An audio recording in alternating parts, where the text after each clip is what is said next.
Welcome everyone. Let's get started with today's presentation, which is about a question Elke has sent us. And it's a very good question. It's about the two verbs become and get, because they can get confused with each other very easily. The question is how to use become and get correctly. Let's have a look at what I have prepared for you. Right. The main thing we use these verbs for are when we want to show a change of state. So that's why very often after the verbs get and become, you have an adjective. And in this situation, you can use them interchangeably most of the time. So you can say he gets tired or he becomes tired easily. I got or I became angry last night. These stories are getting interesting, or these stories are getting or becoming interesting. Or I'm sure this road will get busier, or this road will become busier. So as you can see, you can use them for regular adjectives, tired, angry, interesting, and also for comparative adjectives like busier is the example we have here. So far, so good, but of course, with English, there are always exceptions and things to remember. The first thing that I need to mention to you here is there are some expressions, some adjectives that are only possible with get. For example, we cannot say become married. We have to say get married, or get dressed, get fired, get caught. Now, if you look at these adjectives, married, dressed, fired, caught, you notice that they're all past participle adjectives. Just to remind you, a past participle adjectives comes from the past participle of the verb. So we have marry, married, married, or catch, caught, caught. This is the third part that becomes what we call a participle adjective. So with these adjectives, you should only use get. It's very strange to say like, I became married last year. Only get, right?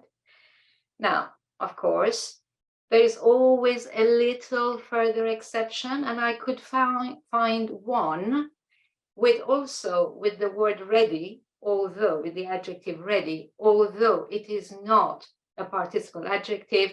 Don't say become ready, always say get ready. Okay, so far this is how we use get and become with adjectives. So really, if you think, oh, how am I going to remember or decide as I'm speaking, this is a participle adjective, this is not, or just use get, because it always works. So you can more or less drop become to show a change of state. Okay. Now, when do we use become and not get? That's the other side of the coin, and that is coming up in the next slide. That is when we follow with a noun. There's a noun involved in what we say after become. For example, a nurse. You can never say, I got a nurse 5 years ago. It's always I become, or I became in this case, a nurse 5 years ago. You see, it's a noun. There is no change of state. There is more, maybe a change of status, we can say. Or she has become a competent leader. Now here you notice that we have an adjective competent, but it's part of the noun phrase. A competent leader. Leader is the one that decides. You should use become.